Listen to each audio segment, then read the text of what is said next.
Now, yeah! Woo! Back, Amy Clarke, that was awesome. Thank you. So, Amy, we do a little segment on the show, and since you're a guest and a co-host, you must. Can I interview myself? Is that what has to happen? No, we need a skeleton from your closet. Oh, okay.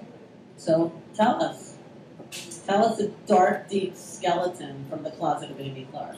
What is a dark, deep skeleton? Now, this is actually challenging. Okay, I have a good story. Okay. I was, I don't know how deep of a skeleton this is, but I was not allowed to go to college for music. Well, my dad thought it was okay. He was a self-taught classical pianist. And my mother, they were both high school teachers and elementary school teachers. So my mother did not want me to go to music school or to be an artist. She said, very concerned, you'll never make any money that way. Oh my God, we had this conversation last night at our dinner table. Really? Yeah. All right, yeah. So she said, what else do you like to do? You're so smart. Don't you want to be a doctor or a diplomat? So, D.C. Right. So I actually applied to Georgetown School of Foreign Service. Diplomat school. Right. And I got in early action with a partial scholarship. Wow. So I decided to go because I wanted to broaden my knowledge of world horizons and what was going on in global culture, and I thought that would enhance my art later. And then I started going to school and got very involved with the Mask and Bottle Dramatic Society and with theater and with music and with the improv troupe and with basically anything creative and artistic I could do there, considering there was no major in music or the arts at the time, and I was in culture and politics in foreign service. Well, come around junior year, they called me into the dean's office to have a talk with me, and they wanted to understand how come last semester I had gotten 2 A's in my history of music in Italian contemporary society in the 1600s, and another A in music theory, but yet I'd failed economics and I'd failed my political class or something like that.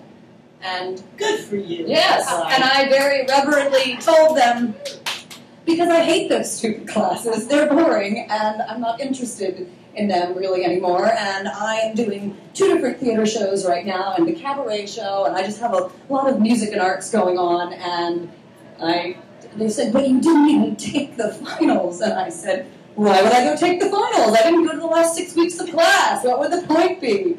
And they suggested I take a leave of absence. And I said, nope, I cannot do that. I'm in all of these shows right now, and this different music thing, and this project, and they suggested strongly that I take a semester off and think about what I really wanted to do. Wow. And so I was very close to getting kicked out. But I took a semester off, thought about it, and then I went back and got on the dean's list my senior year. You're amazing. So I closed it out. Today happens to be National Milk Chocolate Day. Because it was kind of hot on these days of New York this summer, and I love it. This is my, whatever the word is. What is it? You're the smart one here. This is my contribution to National Milk Chocolate Day, because look, it says chocolate flavored made with real milk. So I figured that this But is it made with fake chocolate? That's hell the no, question. it doesn't matter, but because you've shared such a good skeleton, you definitely, would you like, it's National Milk Chocolate Day. I went to Georgetown School of Foreign Service. Did you know All I that? got was this milk chocolate biscuit. Well, it's National Milk Chocolate Day, girl. That's perfect. And that was a really cool story. And thank you for sharing. You're welcome. And so you graduated from Georgetown. I graduated on the dean's list my senior year after all those failures. I went back and pulled it off. So, That was what is important. this fairy card you were saying? We get to pick one, and do you tell us what it means?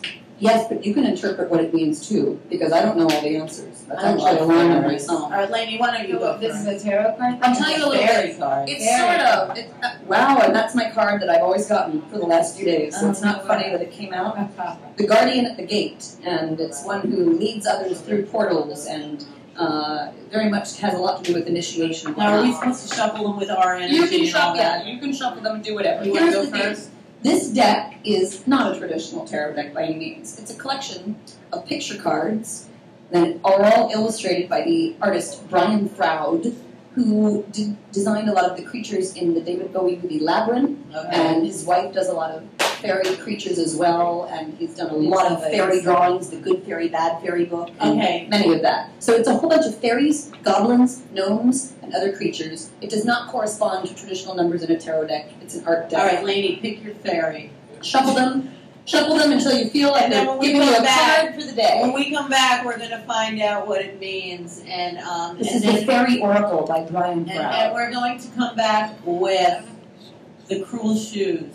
The Cruel Shoes. That was a Steve Martin bit. You know? The Jerk. He did the Cruel Shoes on Comedy. Who's the Cruel Isn't Shoes? Pretty. I think the Cruel Shoes just walked in the door. That's a good Cruel Shoe.